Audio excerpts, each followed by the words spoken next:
نحمده ونصلي على رسوله الكريم اما بعد فاعوذ بالله من الشيطان الرجيم بسم الله الرحمن الرحيم رب اشرح لي صدري ويسر لي امري واحلل عقدة من لساني يفقهوا قولي.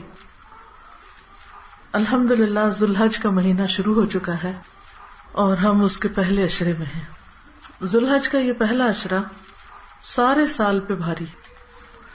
ان 10 دنوں میں انسان جو بھی نیک عمل کرتا ہے اس کا اجر و ثواب بہت زیادہ بڑھ جاتا ہے. رسول اللہ صلی اللہ علیہ وسلم نے فرمایا کسی بھی دن کیا ہوا عمل اللہ تعالیٰ کو ان 10 دنوں میں کیے ہوئے عمل سے زیادہ محبوب نہیں.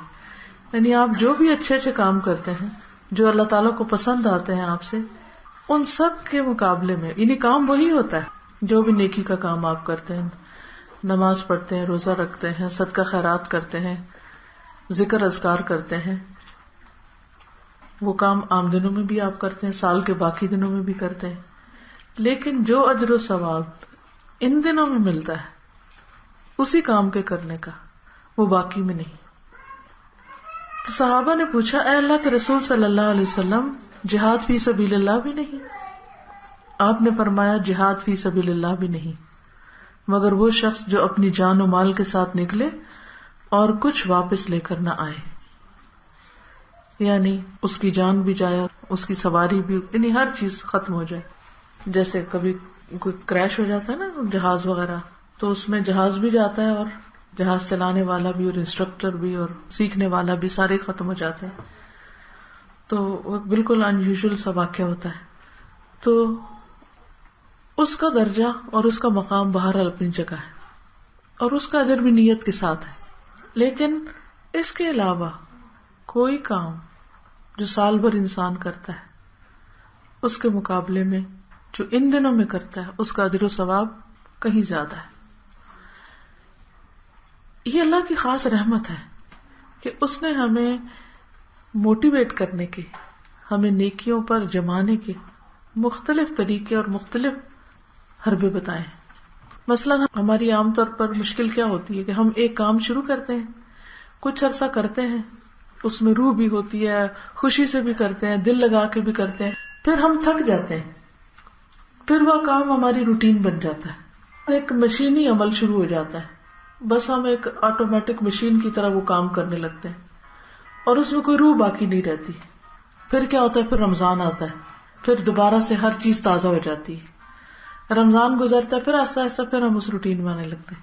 تو سال کے اختتام سے پہلے اللہ سبحانہ وتعالی ہمیں پھر ایک دفعہ اٹھا کھڑا کرتے ہیں کہ تم اور زیادہ شعور کے ساتھ اچھی طرح دل لگا کر اچھے کام کرو. اور جب ہمیں یہ پتہ چلتا ہے کہ ہمیں کسی بزنس میں 10% کی بجائے 1000% منافع ہونے لگا ہے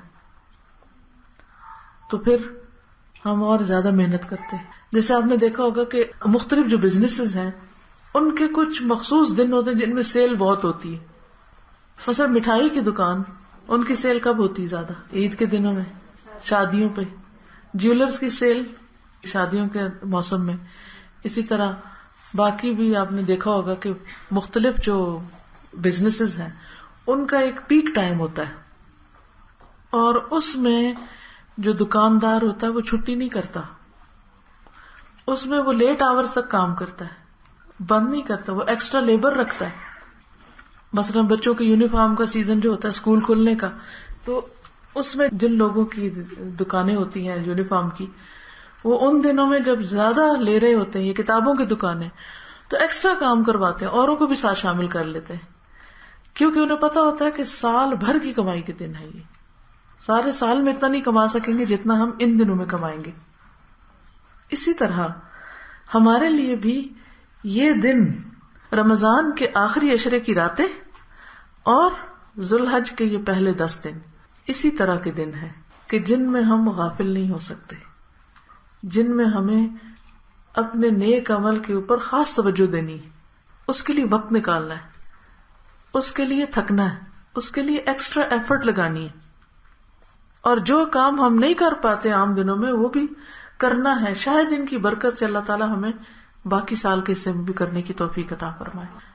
ایک اور حدیث میں آتا ہے کوئی دن اللہ تعالیٰ کے ہاں ان 10 دنوں سے زیادہ عظمت والا نہیں، یعنی یہ عظیم دن ہے، اور نہ ہی کسی دن کا عمل اللہ تعالیٰ کو ان 10 دنوں کے عمل سے زیادہ محبوب ہے. پس تم ان 10 دنوں میں کثرت سے تحلیل، لا الہ الا اللہ، تکبیر، اللہ اکبر اور تحمید الحمدللہ کہو. یعنی ان 10 دنوں کا پسندیدہ ترین ذکر بھی بتا دیا. ذکر کرنے کو تو سبحان اللہ الحمدللہ کچھ بھی پڑھیں آپ، لیکن ان دنوں میں خاص طور پر کثرت سے لا الہ الا اللہ، الحمدللہ، اللہ اکبر ذکر کرتے رہیں، خصوصی طور پہ تسبیحات پڑھیں. پھر آپ دیکھیے کہ پہلی چیز جو ان دنوں میں حدیث سے ثابت ہوتی ہے وہ کیا ہے؟ تسبیحات. اور تسبیح کرنے کی اتنی زیادہ فضیلت ہے کہ قیامت کے دن، میں ریسنٹلی ایک روایت پڑھ رہی تھی جس میں آتا ہے کہ 3 لوگ تھے جن میں سے ایک شہید تھا اور ایک عام مرنے والا اور ایک اور میرے ذہن سے اب نکل گیا. تو جنت کی طرف سب سے پہلے جو ایک عام فوت ہونے والا تھا وہ بڑھا، شہید اس سے پیچھے رہ گیا. تو اس پر جب صحابہ نے تعجب کا اظہار کیا کہ یہ کیسے پاسبل ہے، کیونکہ ہمارے نزدیک تو شہید کا درجہ اتنا بڑا ہوتا ہے کہ ہم سمجھتے اس سے آگے کسی کا کام نہیں. ٹھیک ہے، لیکن کہا کہ اس شخص کو لمبی عمر اور اس کی تسبیحات نے شہید سے بھی آگے کا درجہ دیا. تسبیحات، اور یہی تسبیحات لا الہ الا اللہ. ہم سمجھتے اچھا ہاں یہ تو ہمیں پتہ ہی ہے یہ تسبیح پڑھنی ہوتی ہے، لیکن ہم پڑھتے کوئی نہیں ہے. تو خالی سن لینے سے تو فائدہ نہیں ہوگا جب تک ہم اس کو پڑھیں نا. اور ہم اپنے بچوں کو بھی سکھائیں اور گھر والوں کو بھی یاد کرائیں اور بار بار پڑھنے کی کوشش کریں. اب اس کا اجر کتنا ہے یہ تو جس وقت اعمال نامہ کھلے گا تو تبھی پتہ چلے گا کہ کون کتنا آگے نکل گیا اور کون پیچھے رہ گیا. یہ وہ ذکر ہے جو ہم چلتے پھرتے اٹھتے بیٹھتے کام کاج کرتے کسی وقت بھی کر سکتے ہیں، اس میں تو کوئی مشکل نہیں ہے. باقی کاموں کے کرنے کے لیے تو ہاتھ پاؤں ہلانے پڑتے ہیں، لیکن ذکر کے لیے تو زبان ہلانی پڑتی ہے. اور بس تو انسان کو فالتو باتیں چھوڑ کر اس پر فوکس کرنا چاہیے. پھر لا الہ الا اللہ ایک ایسی چیز ہے کہ جو انسان کے دل کے اندر ایک خاص نور پیدا کرتا ہے، ایمان کی تجدید کرتا ہے، ایمان کی روشنی پیدا ہوتی. تو یہ جو ایمان کی روشنی اور ایمان کی حرارت پیدا ہوتی ہے اس ذکر کی وجہ سے، اس سے انسان کو ایک موٹیویشن ملتی ہے اچھے اچھے کاموں کے کرنے کی. تو وہ ایک سائیکل بنتا ہے نا، ایک چیز دوسرے کو پش کری، دوسرے کو، دوسری تیسرے کو، تو پھر انسان اس کے ساتھ آگے بڑھتا رہتا ہے. ہم کام کیوں نہیں کر پاتے؟ سستی ہوتی ہے نا، لیزینس، یا دنیا کی اٹریکشن ہوتی ہے یا کوئی اور. تو ان چیزوں کو کس طرح اس کا مقابلہ کیسے کریں، اپنے آپ کو کس طرح پھر تیار کریں؟ یہ فیول کہاں سے ہمیں ملے گا؟ یہ انرجی کہاں سے آئے گی؟ آپ دیکھیں گاڑی کو چلانے کے لیے انرجی چاہیے نا، پیٹرول چاہیے. بجلی چلانے کے جو بلب آپ نے جلائے ہوئے ہیں اس کے پیچھے الیکٹریسٹی ہے نا، تبھی روشنی ہے نا. کوئی بھی انجن چلانے کے لیے پاور چاہیے. اسی طرح ہمارا انجن وہ بھی کسی پاور سے چلتا ہے. اس کی پاور کیا ہے؟ اس کی پاور اللہ کا ذکر ہے، اللہ کے ساتھ ایک کنیکشن ہے، اللہ کے ساتھ ایک تعلق ہے. ہم دنیا کے کاموں میں اتنے مصروف ہو جاتے ہیں کہ ہمارا کنیکشن ویک ہو جاتا ہے. انٹرنیٹ کا کنیکشن جب ویک ہوتا ہے تو کیا ہوتا ہے؟ پریزنٹیشنز کھلنے میں، اٹیچمنٹس کھلنے میں کتنی دیر لگتی ہے؟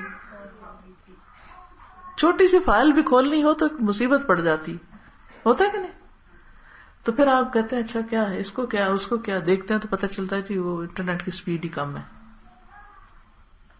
بالکل اسی طرح جب ہماری اسپرٹس لو ہوتی ہیں یا ہمارا کنیکشن اللہ سے سلو ہوتا ہے یا کم ہوتا ہے یا اس میں جان کم ہوتی ہے، تو ہماری نماز وہ بھی لاغر، ہمارا کوئی بھی کام اپ ٹو دا مارک نہیں ہوتا. اور اس کی بنیادی وجہ ایمان کی طاقت کا کمزور ہونا ہے. اور ایمان کی طاقت اللہ کے ذکر اور اللہ کے شکر اور اللہ کے ساتھ کنیکشن کے ساتھ بڑھتی. اس کے لیے نبی صلی اللہ علیہ وسلم نے خود طریقہ بتا دیا کہ یہ تکبیریں پڑھو، تسبیح پڑھو، فرق پڑے گا. پھر آپ دیکھیے کہ اس عشرے کے اندر عرفہ کا دن ہے. عرفہ کا دن 9 ذی الحج جو ہے وہ دن ایسا ہے کہ جس میں اللہ سبحانہ وتعالی سال بھر کے مقابلے میں سب سے زیادہ گردنیں آگ سے چھڑاتے ہیں، یعنی حاجیوں کی. شیطان اپنا سر پیٹتا ہے، اپنے سر پہ مٹی پھینکتا ہے اور روتا ہوا چیختا ہوا نکل جاتا ہے جب وہ یہ دیکھتا ہے کہ اتنے سارے لوگ ان کو معافی مل گئی، معافی کا پروانہ مل گیا، ان کی ساری زندگی کے گناہ معاف ہو گئے. وہ کہتا ہے کہ میں نے اس شخص کو ساری زندگی بہکایا، 50 سال 60 سال میں اس کے پیچھے لگا رہا اور یہ میرا بندہ بن کے رہا، اور اب یہاں آ کر اس نے سچے دل سے توبہ کی اور اس کو معاف کر دیا گیا. انسانوں کی اس کثرت سے ملنے والی اس معافی کی وجہ سے شیطان پریشان ہوتا ہے. دیکھیے کہ لیلۃ القدر کی بھی بڑی فضیلت ہے، لیکن ہمیں پتہ نہیں ہوتا کہ لیلۃ القدر ہے کس دن، مگر 9 ذی الحج تو ہمیں پتہ ہوتا ہے کس دن ہے. تو اس دن ہمیں بھی عرفات والوں کے ساتھ دعاؤں میں شریک ہو جانا چاہیے. ٹھیک ہے ہم وہاں اس خاص میدان میں نہیں پہنچ سکے، اس خاص مقام پہ نہیں پہنچ سکے، لیکن اللہ تو ہر جگہ ہی ہے نا، وہ ہر ایک کی سنتا ہے. اگر اس دن ان سب بندوں کو دیکھ کر اللہ کی رحمت جوش میں آتی ہے تو ہم بھی اس کے بندے ہیں، ہم بھی اللہ کی رحمت کو پکارے کہ اللہ تعالیٰ تو ہمیں بھی معاف کر دے. اگر ان کا نام تو انہیں بخشش کرنے والوں میں لکھا اور ہماری حیثیت توفیق نہیں ہے وہاں پہنچنے کی تو ہمیں یہاں معاف کر. اس لیے عرفہ کے دن میں خاص طور پر دعائیں استغفار کی، اور وہ زوال ظہر کے بعد. اور عرفہ کے دن کا روزہ 2 سال کے گناہوں کی معافی کا ذریعہ ہے. تو ذکر کے بعد خاص طور پر روزے کا اہتمام کریں. ویسے تو سارے ذی الحج کے پہلے 9 دنوں میں، کیونکہ 10ویں تو عید ہوتی ہے، عید والے دن تو نہیں کرتے، تو اور 10ویں تاریخ جو یوم النحر، اس کو یوم الحج الاکبر بھی کہا گیا، جس دن قربانیاں ہوتی ہیں. تو قربانی صدقے کی بہترین قسم ہے. یہاں پر ہم 9 تاریخ کو روزہ رکھیں، 10 تاریخ کو قربانی کریں، اور اس میں جان کا صدقہ جو ہے وہ انسان کے لیے کئی بلاؤں کو ٹالتا ہے، کئی مشکلات کے لیے آسانی کا سبب ہوتا ہے. اس کی کیا وجہ ہے؟ اس میں صرف پیسے نہیں لگ رہے ہوتے، بلکہ اس میں بھوکوں کے لیے کھانے کا انتظام بھی ہوتا ہے. اس کے کئی ایک فائدے ہیں قربانی کرنے کے، اس لیے اس کا اہتمام بہت ضروری ہے. اب کئی لوگ پوچھتے ہیں کہ ہم پہ لازم ہے یا نہیں، ہمارے پاس اتنا سونا کوئی نہیں، ہمارے پاس اتنا پیسہ کوئی نہیں، کئی ایک باتیں کرتے ہیں اور اسی کشمکش میں الجھے رہتے ہیں، پتہ نہیں مجھے میرے اوپر ہے یا نہیں. یہ بات نہیں ہے. بات یہ ہے کہ مجھے شوق ہے کہ نہیں کچھ کرنے کا. اگر آپ کو ایک انگوٹھی خریدنے کا شوق ہو تو آپ کمیٹیاں ڈال کے انگوٹھی خریدیں گے. کوئی ڈیزائن پسند تو آ جائے، پھر آپ دیکھیں کیسے حاصل کرتے ہیں آپ اس کو. کچھ بھی پاپڑ بیل کے آپ اس کو حاصل کریں گے.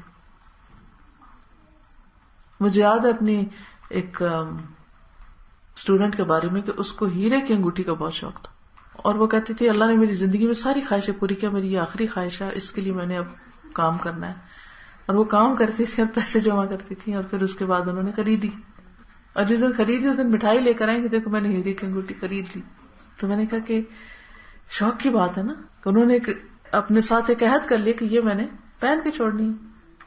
شوہر بعض اوقات نہیں لے کے دیتے، لیکن عورتوں کو عمومی طور پر زیورات کا شوق ہوتا ہے تو اپنے لیے بنا لیتی ہیں، کچھ نہ کچھ خریدتی رہتی ہیں، اور کچھ نہیں، جس کو جس چیز کا شوق ہے وہ کر لے گا.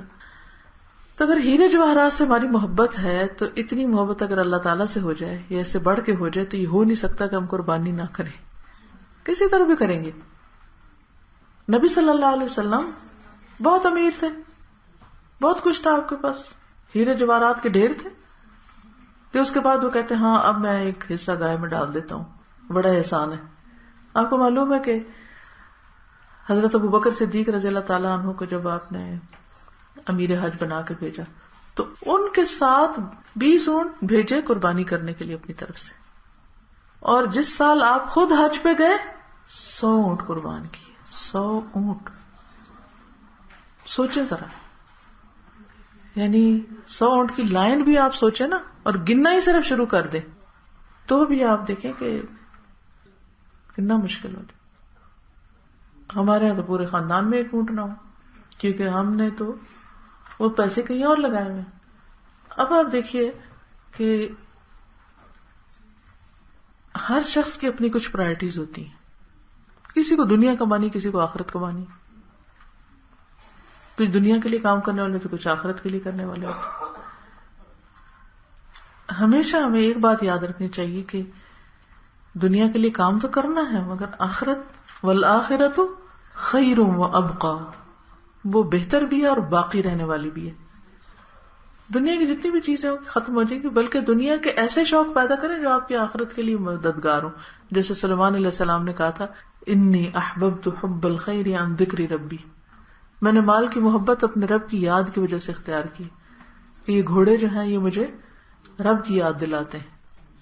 تو ہر شخص جانتا ہے کہ کس طریقے سے وہ اصل مقصد کو پورا کرے. تو بہرحال اس عشرے کی فضیلت اس وجہ سے بھی زیادہ ہے کہ اس میں ساری عبادتیں اکٹھی ہو جاتی ہیں. نماز، روزہ، حج، زکوٰۃ یا صدقہ، اور صدقے میں بھی بہترین صدقہ یعنی جان کا صدقہ، جانوروں کی قربانی کا صدقہ، جو مشرق سے مغرب تک کے مسلمان جو ہیں وہ کسی نہ کسی طرح اس کو پورا کرتے ہیں. اور پھر خاص طور پر ذکر الہی، کثرت کے ساتھ اللہ کا ذکر اور تکبیرات. صحابہ کرام جو تھے وہ بازار میں نکل جاتے تھے صرف اونچی بلند آواز سے تکبیریں پڑھنے کے لیے، تاکہ ان کو دیکھ کے باقی لوگ بھی. بعض صحابہ جو تھے چھت پہ چڑھ جاتے تھے، اس زمانے میں لاؤڈ اسپیکر جو نہیں ہوتے تھے، اور بلند آواز سے تکبیریں پڑھتے تھے تاکہ نیچے جو گزر رہے ہیں اور باقی لوگ ہیں وہ بھی پڑھیں. تو کوشش یہ کریں کہ گھر کے اندر ٹیپ پر یا کمپیوٹر پہ یا کہیں نہ کہیں لگا دیں، کیونکہ آپ کو کہیں گے نا اچھا تکبیر پڑھو تکبیر پڑھو تو پھر الجھیں گے لوگ. لیکن اگر آپ پلے کر دیں گے تو اس سے کیا ہوگا کہ وہ خود ہی وہ بھی ساتھ بولنا شروع کر دیں گے، اور ایک ایمان میں عجب اضافہ ہوتا ہے. آپ نے کبھی عید پڑھی ہو تو عیدگاہ میں تکبیریں پڑھی جا رہی ہوں، یا پھر حرم سے تکبیرات جو آتی ہیں، اگر آپ ان کو سنیں تو آپ کا ایک دم ایمان تازہ ہوگا، ایک دم آنسو آنے لگیں گے. اللہ کی ہر کوئی اللہ کی بڑائی بیان کر رہا ہے. تو یہ بہت ضروری ہے کہ ہم ان دنوں میں جانوروں پر بھی اللہ کا نام لیں، زبان پر بھی ہمارے اللہ کا نام، یعنی اللہ کے نام کی بڑائی بیان کریں، اللہ اکبر کہیں. پھر اسی طرح یہ ہے کہ عید کا خاص اہتمام کریں تاکہ بچوں کو بھی فیل ہو کہ یہ ہماری خوشی کا دن ہے. جس دن جو کام کرنے کے لیے کہا جاتا ہے اس کو کرنا ہی تو عبادت ہے. عید پر خوش ہونا، کھانا پینا، اچھے کپڑے پہننا، خوشبو لگانا، نماز پڑھنے کے لیے جانا، گھر والوں کو ساتھ لے کے جانا، خطبہ سننا وہاں پر. یہ نہیں کہ نماز ہوئی اور باتوں میں لگ گئے، میل ملاقات، امام خطبہ دے رہے ہیں لوگ گلے مل رہے ہوتے ہیں. ان چیزوں سے بچنا چاہیے. اس وقت جب خطبہ سننا تو خطبے پر ہی توجہ ہو، اور جب ملاقات کرنی ہے تو ڈھونڈ ڈھونڈ کے سب کو ملے اور ایک ایک سے ملاقات کریں، خود آگے بڑھ کر ملاقات کریں. یہ نہ کہ آپ انتظار کریں کہ اچھا کوئی آئے تو پھر اسی طرح گوشت کی تقسیم غریبوں کو بھی دیں، اپنے لیے بھی رکھیں، پکائیں، کھائیں، دیں، دلائیں، جو بھی ہو. تو یہ ساری چیزیں اجر اور ثواب کے کام ہیں. اور پھر یہ جب 10 دن پورے ہو جاتے ہیں تو پھر بھی ایک دم سب کچھ نہیں ختم کر دیں. پھر اگلے 3 دن جو ہے ایام تشریق کہلاتے ہیں. ایام تشریق 11، 12 اور 13، جن دنوں میں حاجی حضرات مینا میں تشریف فرما ہوتے ہیں. اس کے بارے میں آتا ہے کہ نبی صلی اللہ علیہ وسلم نے فرمایا کہ ایام تشریق کھانے پینے اور اللہ کا ذکر کرنے کے دن ہے. ان دنوں کے 2 کام ہیں، کھائیں پیئیں، عید منائیں، پارٹیز کریں، گوشت پکائیں، طرح طرح کی ڈشز بنائیں، کھائیں کھلائیں، اور ساتھ اللہ کا ذکر نہ بھولیں. تکبیرات بھی ساتھ ساتھ پڑھیں اور آنے والوں کو بھی پڑھائیں. تب مل کے بھی پڑھیں، اکیلے اکیلے بھی پڑھیں، اللہ کا ذکر کریں. کیونکہ ہم بیلنس نہیں قائم رکھ پاتے. تکبیروں کو لگتے ہیں تو کھانا پینا بھول جاتے، کھانے پینے کو لگتے ہیں تو تکبیرات بھول جاتے ہیں. تو ان دونوں چیزوں کو ساتھ لے کے چلنے کی ضرورت ہے. ٹھیک ہے. پھر یہ ہے کہ عید کے لیے اگر ایک گھر میں 1 سے زائد قربانیاں ہو رہی ہیں تو کچھ خود اپنے لیے رکھ لیں اور کچھ آپ غریب علاقوں میں بھیجیں. اب مثلاً آپ دیکھیے کہ مجھے نہیں پتا پنڈی میں کون سا علاقہ امیر ہے کون سا غریب, لیکن مثلاً لاہور میں ڈیفینس ہے یا کراچی میں ڈیفینس ہے, تو اب ڈیفینس میں جو لوگ رہتے ہیں وہ تو ہر گھر قربانی کر رہے ہوگے, لیکن اس کے مقابلے میں کوئی جو غریب کچی بستی ہے وہاں کتنے لوگ قربانی کر سکیں گے؟ یا کوئی گاؤں ہے تو وہاں تو نہیں قربانی. اچھا ہم کیا کرتے ہیں, ہم 2-3 دن بکرے کر رہے ہیں, اس گھر میں بھی اس میں بھی, وہ اس کو بھیج رہا ہے وہ اس کو بھیج رہا ہے, برابر کر لیا. غریب بیٹھے بےچارے انتظار کرتے رہے, ان کا کون خیال کرے گا؟ ہم نہیں سوچنا نا ان کے بارے میں بھی.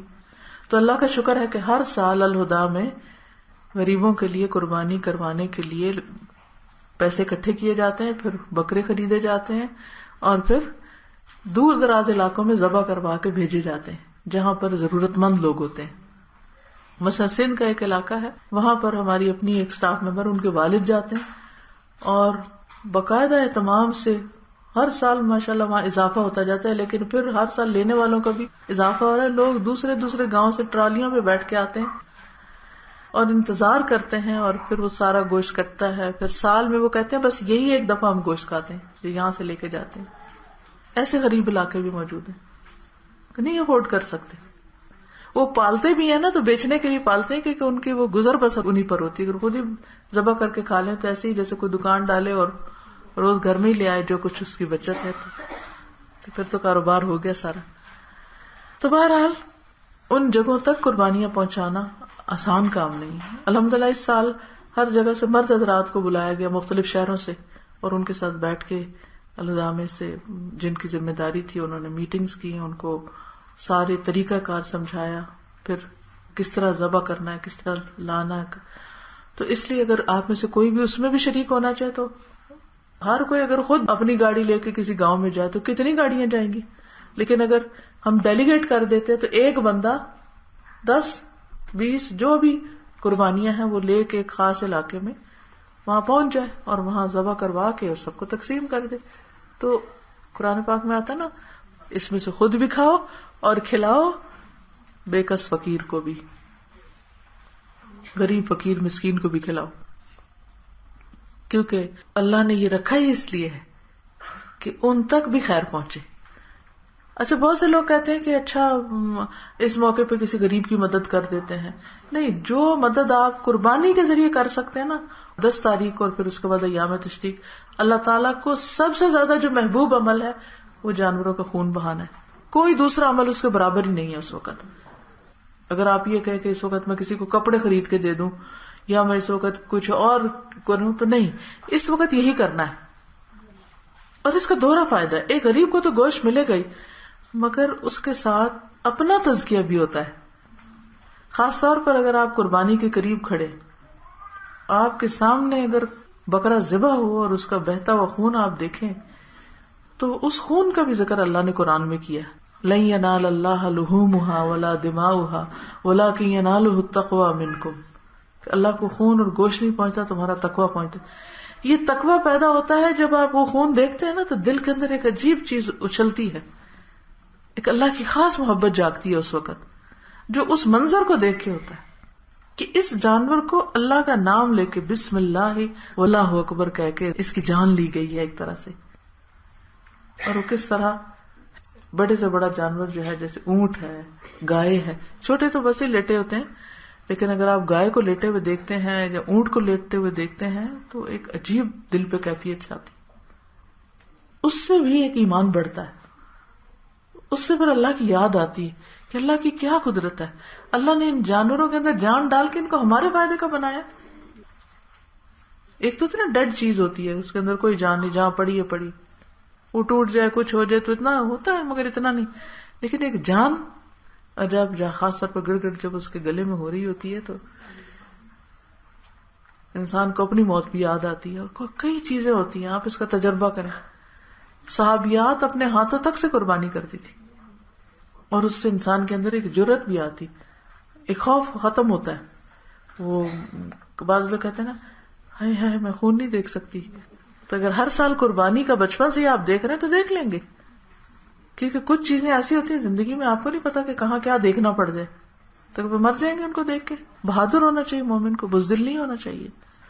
تو یہ اللہ تعالیٰ نے ہمیں بہت کچھ سکھانے کا ایک نظام قائم کیا ہے، اس کو فالو کرنے میں ہی ہماری بھلائی ہے. اس کے مقابلے میں خود ساختہ طریقے مت ایجاد کریں کہ یہ کام ایسے نہیں ہم ویسے کر لیتے ہیں، اور اپنی عقل کو اللہ کی وزڈم کے اوپر مت ڈالیں، اس کو اوپر نہیں کریں. اللہ کی وزڈم اور اللہ کی جو حکمت ہے اس کے مختلف احکامات کی، وہ ہمیں سامنے رکھنی چاہیے. اور ان لوگوں کو وارننگ بھی دی گئی جن کو قربانی کی وسعت ہے اور پھر وہ وسعت کے باوجود قربانی نہ کریں. وہ حدیث میں آتا ہے نا کہ نبی صلی اللہ علیہ وسلم نے فرمایا جو وسعت کے باوجود قربانی نہ کرے پھر وہ ہمارے مصلی پہ نہ آئے، اس کو نماز کا بھی فائدہ کوئی نہیں، کیونکہ نماز کے ساتھ قربانی کا ذکر کیا گیا قرآن مجید میں. قل ان صلاتی ونسکی ومحیای ومماتی للہ رب العالمین، کہہ دیجئے بے شک میری نماز اور میری قربانی، میرا جینا اور میرا مرنا اللہ رب العالمین کی. اب آپ دیکھیے صلاتی اور نسکی، صلات کے ساتھ محیایا اور نسکی کے ساتھ مماتی، کیونکہ قربانی کے ساتھ مماتی، جیسے جانور جا رہا نا ایسے مماتی، میں نے بھی مرنا ہے. اور اس سے صلات جو ہے جب تک زندگی ہے آخری دموں تک آپ کو نماز پڑھنی ہے، اس سے فراغت نہیں ہے. للہ رب العالمین، سب کچھ اللہ کے لیے خالص نیت کے ساتھ، صرف اللہ کی رضا کے لیے سب کچھ کرنا ہے. اور پھر یہ سنت ہے ابراہیم علیہ السلام کی. صحابہ نے پوچھا تھا کہ ما هذه الاضاحی، یا رسول اللہ صلی اللہ علیہ وسلم یہ قربانیاں کیا چیز ہے، یہ کیوں جانور قربان کرتے ہیں ہم؟ تو آپ فرمایا سنت ابیکم ابراہیم، تمہارے باپ ابراہیم کی سنت ہے، ان کا طریقہ ہے، انہوں نے یہ طریقہ اختیار کیا تھا. وہاں سے شروع ہوئی تھی ایک طرح سے یہ ریگولر بیسس پہ قربانی کی جانے، ورنہ پہلی شریعتوں میں بھی تھی. حابیل قابیل کی قربانی کا ذکر آپ نے قرآن مجید میں پڑھا ہوگا، سنا ہوگا.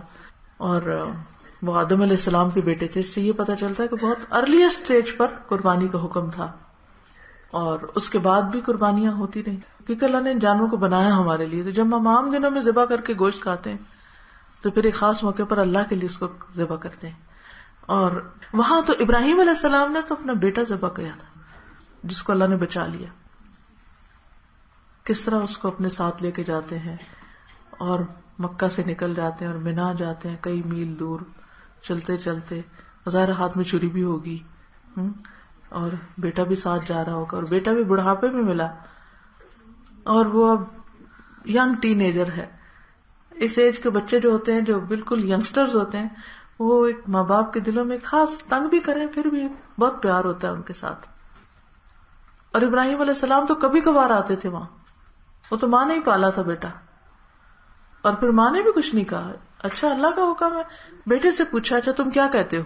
اس سے بھی پتا چلتا ہے کہ جب بچے جوان ہو جائیں تو ان سے مشورہ کرنا چاہیے، ان کو اگنور نہیں کرنا چاہیے.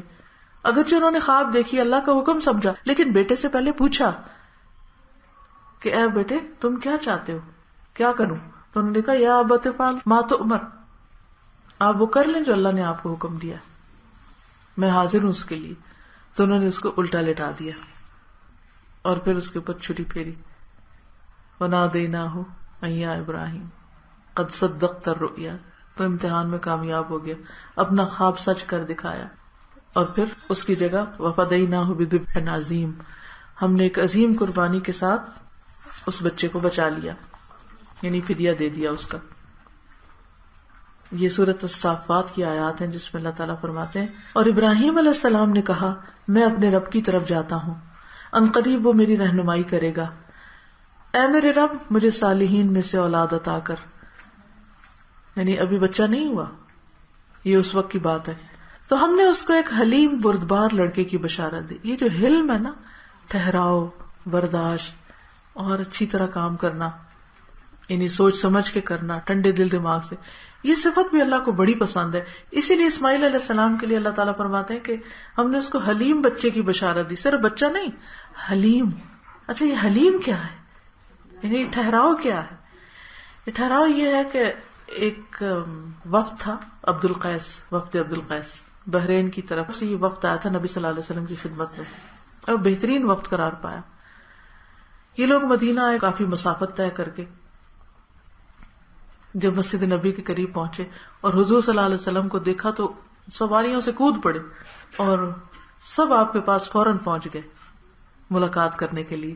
لیکن جو ان میں سب سے کم عمر تھے، ان کا نام الاشج تھا، وہ پیچھے رہے. انہوں نے سواریوں کو باندھا، 2 کپڑے نکالے، کپڑے تبدیل کیے اور بہت آرام سے نبی صلی اللہ علیہ وسلم کے پاس پہنچے. تو آپ نے فرمایا کہ تم میں 2 خوبیاں ایسی ہیں جو اللہ تعالیٰ کو بہت محبوب ہیں، الحلم والانات. حلم بردباری اور انات ٹھہر کے کام کرنا، یعنی آہستگی اور یعنی سوچ سمجھ کے کام کرنے کی صلاحیت. یہ اللہ کو بڑی محبوب ہے. حالانکہ وہ سب سے کم عمر تھے وقت میں. اور یہاں بھی بچہ جو ہوگا وہ حلیم ہوگا. آپ نے دیکھو کہ کچھ بچے بڑے ہی ہائپر ہوتے ہیں اور کچھ بچے بڑے سمجھدار ہوتے ہیں.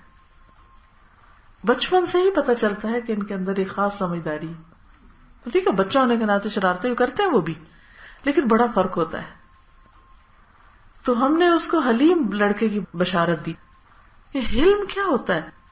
حلم ہوتا ہے کہ جب آپ کے ساتھ کوئی جہالت برتے، جب آپ کے ساتھ کوئی زیادتی کرے تو اس وقت آپ جذباتی نہ ہو بلکہ صبر کے ساتھ اس کی بات سن لیں اور ٹھنڈے دل سے سارے پہلوؤں پہ غور کر کے پھر آپ اس کے بعد جواب دیں. کبھی ایسا ہوا کہ آپ کے کسی بچے نے کہا کہ ماما ریلیکس؟ اس کو کہتے ہیں حلم والا ہونا. ٹھیک ہے، تو اللہ تعالیٰ نے ان کو اتنا پیارا بچہ دیا.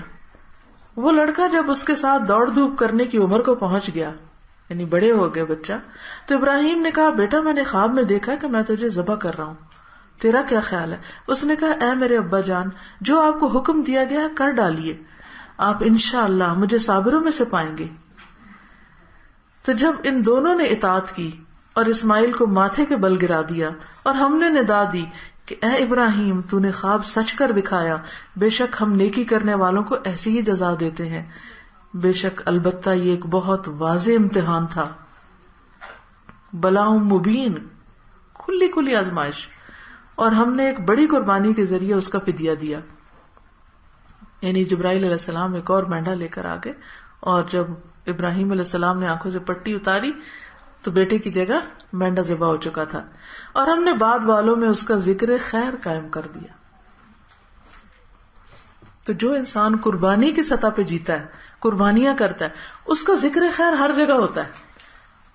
مثلا خاندان میں آپ نے دیکھا ہوگا کہ جو بہو اپنی ساس کی خدمت کرتی ہے، اپنی جوانی اس میں قربان کرتی ہے، یا جو ماں بیوہ ہو کر بچوں کے لیے قربانیاں کرتی ہے، تو سارے لوگ اس کا ذکر خیر کرتے ہیں کہ یہ بہت بھلی مانس عورت ہے، اس نے بڑی قربانیاں کی ہیں. یا کوئی بچے یتیم ہو کے کسی کے گھر میں آ جاتے ہیں اور ان کے لیے لوگ اپنے بچوں کا پیٹ کاٹ کے ان کو دیتے ہیں، تو یہ بڑی قربانی کی بات ہوتی ہے. تو قربانی ایک ایسی چیز ہے، کسی بھی انسان کے لیے آپ کریں تو وہ آپ کا احسان مانے گا. اور قربانی کیا ہوتی ہے کہ اپنی خواہش اور اپنی خوشی اور اپنی مرضی چھوڑ کے کسی اور کی خوشی کے لیے، کسی اور کے سکھ کے لیے کام کرنا. دیکھیں ماں نیند قربان کرتی ہے تو بچے کو سنبھالتی ہے، دودھ پلاتی ہے، اس کا گیلا جسم صاف کرتی ہے، تکلیف اٹھاتی ہے تو بچہ پیدا کرتی ہے. قربانی ہے یہ ساری. تو جو اللہ کے لیے قربانی کریں، فَصَلِّ لِرَبِّكَ وَانْحَرْ، اپنے رب کے لیے نماز پڑھو اور اپنے رب کے لیے قربانی. یہاں بھی آپ دیکھ رہے ہیں نماز کے ساتھ قربانی کا ذکر ہے. تو قربانی اتنی اہم عبادت ہے کہ انسان کے اندر واقعی خوبصورت جذبات پیدا کر دیتی ہے. تو اس لیے شوق سے قربانی کرنی چاہیے، بوجھ سمجھ کے نہیں، اور بہت زیادہ بال کی کھال اتار کے اس سے بچنے کی کوشش نہیں کرنی چاہیے. کیونکہ یہ تو محبت کا، تو آپ کو کسی کو تحفہ دینا ہو تو آپ کیا کرتے ہیں؟ آپ پوچھتے ہیں کہ میں صاحب نصاب ہوں تو پھر تحفہ دوں. اس کو تو ہم نہیں کہتے کہ، اس کو تو ہم کہتے ہیں کہ نہیں بھائی جس کو جو دینا ہے دینا ہے، یہ تو دینا ہے، اب عزت کا سوال ہے. تو بہرحال خلاصہ کلام یہ ہے کہ یہ دن بڑی کمائی کے دن ہے، ان میں غفلت نہیں برتنی، ان میں عام دنوں کی نسبت زیادہ عبادت کی کوشش کریں. چاہے سارے دن روزہ رکھیں، یعنی جتنے بھی دن ہیں، صدقہ خیرات زیادہ کریں، یا ذکر زیادہ کریں، یعنی کچھ نہ کچھ کریں صحیح. سارے دنوں پہ بھاری ہیں، پورے سال کی کمائی کے دن ہے ایک طرح سے. جیسے رمضان کی راتیں جاگ جاگ کے آخری عشرے کی آپ نے کمائی کی اعتکاف کر کے، اسی طرح یہ دن ڈے ٹائم جو ہے ان کا یہ افضل ترین ٹائم ہے. اس سے فائدہ اٹھائیں. اللہ تعالی ہم سب کو نیک ہدایت دے اور ہم کو عمل کی توفیق دے. وآخر دعوانا الحمد للہ رب العالمین. کیا جو لوگ مر جاتے ہیں ان کی قربانی دی جا سکتی ہے؟ بالکل دی جا سکتی ہے. ایک روایت میں آتا ہے کہ نبی صلی اللہ علیہ وسلم نے حضرت علی سے کہا تھا کہ میرے بعد تم میرے حصے کی قربانی کرنا، اور وہ جب تک زندہ رہے حضرت صلی اللہ علیہ وسلم کے لیے قربانی کرتے رہے. اس عشرے میں بالوں اور ناخنوں کا کاٹنا منع ہے، جبکہ چہرے کے غیر ضروری بال جو بہت ہی شرمندگی کا باعث ہے ان کا کیا کیا جائے؟ یہ اکثریت کی پریشانی. کچھ نہیں ہوتا 10 دن، کیا شرمندگی؟ جو ہماری حقیقت ہے وہ ہے. اور آپ دیکھیے کہ اب تو گزر گیا، ورنہ آخری دن میں اگر آپ کر لیں تو 8 دن گزر ہی جاتے ہیں، نکل ہی جاتے ہیں. میں کوئی سوچتی ہوں کہ کبھی اتنے کانشیس ہم اپنے گناہوں کے بارے میں ہو جائیں نا کہ گناہ ہمارے شرمندگی کا باعث ہے اللہ کے سامنے، اور قیامت کے دن رسوائی کا باعث ہے. تو ہم کتنی الرٹ زندگی گزاریں. یہ ان بالوں سے زیادہ بڑا مسئلہ ہے. تو ہمیں کیا کرنا ہے؟ بس کوئی بات نہیں، 8-10 دن اعتکاف کر لیں، نہ جائیں لوگوں کے پاس جو آپ کو شرمندہ کریں. یہ کچھ کارڈز ہیں جیسے تکبیرات کے، یہ بھی گھر میں یاد دہانی کے لیے آپ لگا سکتے ہیں. سب کو تحفہ دیں، آپ آگے صدقہ کریں تاکہ لوگوں کو فائدہ پہنچے. یہ حضرت اسماعیل کی قربانی کی نظم ہے، یہ بھی بڑی خوبصورت ہے، پڑھ کے سنائیں بچوں کو. اور کیونکہ قربانی کا بھی اصل مقصد تقویٰ کا حصول ہے، تو تقویٰ کی دعائیں ہیں، یہ بھی آپ قربانی کے گوشت کے ساتھ آپ دوسروں کو تحفہ دے سکتے ہیں. ذوالحجہ اور قربانی جو لیکچر میں نے آج دیا ہے، یہ کچھ سال پہلے دیا تھا، تو اس کی کیسٹ اگر اوروں کو سنوانا چاہیں تو یہ بھی موجود ہے. جو قربانی کرتا ہے تو افضل تو یہی ہے کہ اسی گوشت سے کھولا جائے، چاہے کلیجی، چاہے کوئی کلیجی جلدی پک جاتی ہے، اس لیے ہمارا یہ ٹرینڈ ہے کہ پہلے کلیجی پکا لیتے ہیں تاکہ جلدی سے کھائیں، بھوک لگی ہوتی ہے. صحابیات اپنے چھوٹے دودھ پیتے بچوں کو بھی کچھ نہیں کھانے کو دیتی، تو ان کو کھلونوں سے بہلاتی تھی. لیکن اگر کسائی شام تک نہ آئے تو پھر اتنا لمبا روزہ نہیں رکھ سکتے، پھر کسی بھی چیز سے کھول لیں، گول گپے سے یا کوئی دہی بلے سے. کیا قربانی کرنے کے لیے شوہر کی اجازت ضروری ہے؟ شوہر کو ہر چیز میں اعتماد میں لیا کریں، چوری چوری کام نہ کیا کریں، پھر گھر میں لڑائیاں پڑتی ہیں. ٹھیک ہے، اوکے. سبحان اللہ والحمد للہ ولا الہ الا اللہ واللہ اکبر ولا حول ولا قوة الا باللہ العلی العظیم. اللہم صل علی محمد وعلی آل محمد کما صلیت علی ابراہیم وعلی آل ابراہیم انک حمید مجید. اللہم بارک علی محمد وعلی آل محمد کما بارکت علی ابراہیم وعلی آل ابراہیم انک حمید مجید. ربنا آتنا فی الدنیا حسنۃ وفی الآخرۃ حسنۃ وقنا عذاب النار. ربنا لا تزغ قلوبنا بعد إذ هديتنا وهب لنا من لدنك رحمة إنك أنت الوهاب. ربنا هب لنا من أزواجنا وذرياتنا قرة أعين واجعلنا للمتقين إماما. یا رب العالمین، جو کچھ ہم نے پڑھا ہے، سنا ہے، اس پر عمل کی توفیق عطا فرما. اللہ ہمیں زیادہ سے زیادہ نیکیاں کرنے کی توفیق عطا فرما. یا اللہ اپنے پسندیدہ کاموں کے لیے ہمارا سینہ کھول دے اور ہمارے راستے آسان کر دے. یا حی یا قیوم برحمتک نستغیث. اللہ ہم سب پر اپنی رحمت نچھاور فرما، ہماری اولادوں کو ہدایت عطا فرما، نیکی کے راستے ہمارے لیے آسان کر دے. لا الہ الا اللہ وحدہ لا شریک لہ لہ الملک ولہ الحمد وہو علی کل شیء قدیر. لا حول ولا قوة الا باللہ. لا الہ الا اللہ لا نعبد الا ایاہ. لہ النعمۃ ولہ الفضل ولہ الثناء الحسن. لا الہ الا اللہ مخلصین لہ الدین ولو کرہ الکافرون. یا اللہ پاک تمام بیماروں کو صحت کاملہ عطا فرما. اللہ جتنی بہنیں آئی ہیں ان کا آنا قبول فرما، جو بیمار ہیں انہیں صحت عطا فرما. یا اللہ جنہوں نے ہمیں یہ جگہ دی ہوئی ہے ان کو بہترین جزا عطا فرما اور ان کی دنیا اور آخرت کی مشکلات آسان فرما. یا اللہ ہمارے والدین پر اپنی رحمت فرما. رب ارحمہما کما ربیانی صغیرا. ربنا تقبل منا إنك أنت السميع العليم وتب علينا إنك أنت التواب الرحيم وصلى الله تعالى على خير خلقه محمد وعلى آله وأصحابه وأهل بيته أجمعين برحمتك يا أرحم الراحمين إلهي آمين. سبحانك اللهم وبحمدك نشهد أن لا إله إلا أنت نستغفرك ونتوب إليك. السلام علیکم ورحمۃ اللہ وبرکاتہ.